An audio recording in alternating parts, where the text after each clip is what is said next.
नमस्कार, मोहिनीज किचनमध्ये पुन्हा एकदा तुमचे स्वागत आहे. आज आपण बनवणार आहोत कारले, भरलेले कारले.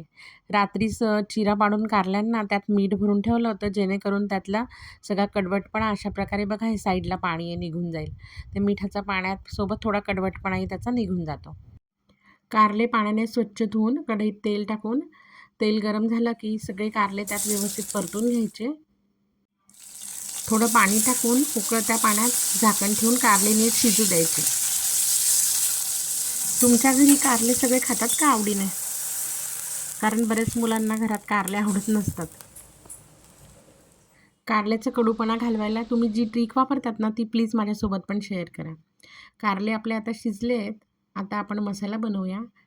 1 वाटी शेंगदाणे, 4-5 हिरव्या मिरच्या, 4-5 खोबऱ्याचे काप, 10 ते 12 लसूणच्या पाकळ्या, 1 टेबलस्पून धनापूड, अर्धा टेबलस्पून जिरे, 1.5 टेबलस्पून लाल तिखट, अर्धा टेबलस्पून हळद आणि 2 टेबलस्पून तीळ घेऊन हे सर्व मिश्रण बारीक वाटून घ्यायचं.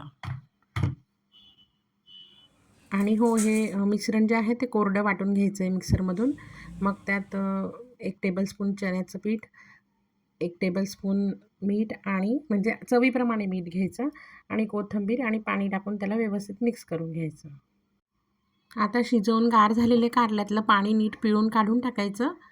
सगळे कारले व्यवस्थित हाताने दाबून दाबून त्यातलं पाणी सगळं व्यवस्थित काढून नंतर जे वाटलेलं मिश्रण आपण तयार केलं आहे शेंगदाण्याचं ते व्यवस्थित कारल्यात भरायचं.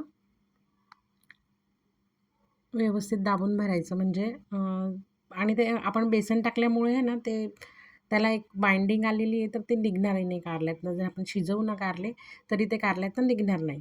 त्यामुळेच आपण त्यात बेसन टाकलं आहे.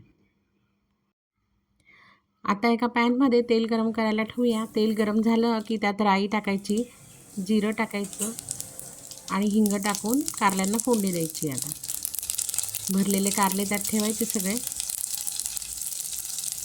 कारले अशा पद्धतीने ठेवायचे की मसाल्याची बाजू वरती यायला पाहिजे, म्हणजे मसाला आपला गरम तेलात जळणार नाही. कारले नीट व्यवस्थित परतून घ्यायचे. परतल्यानंतर उरलेला जो मसाला आहे तो त्यावर टाकून द्यायचा सगळा आणि मग अर्धा ग्लास पाणी टाकून परत त्याला थोडंसं शिजवायला ठेवायचं. बऱ्याच मैत्रिणींना यात गूळ किंवा साखर घालून थोडी गोडही ही भाजी आवडते, पण मला आवडत नाही गोड ही भाजी म्हणून मी नाही टाकलं. तुम्हाला आवडत असेल तर तुम्ही साखर किंवा गूळ घालू शकतात यात.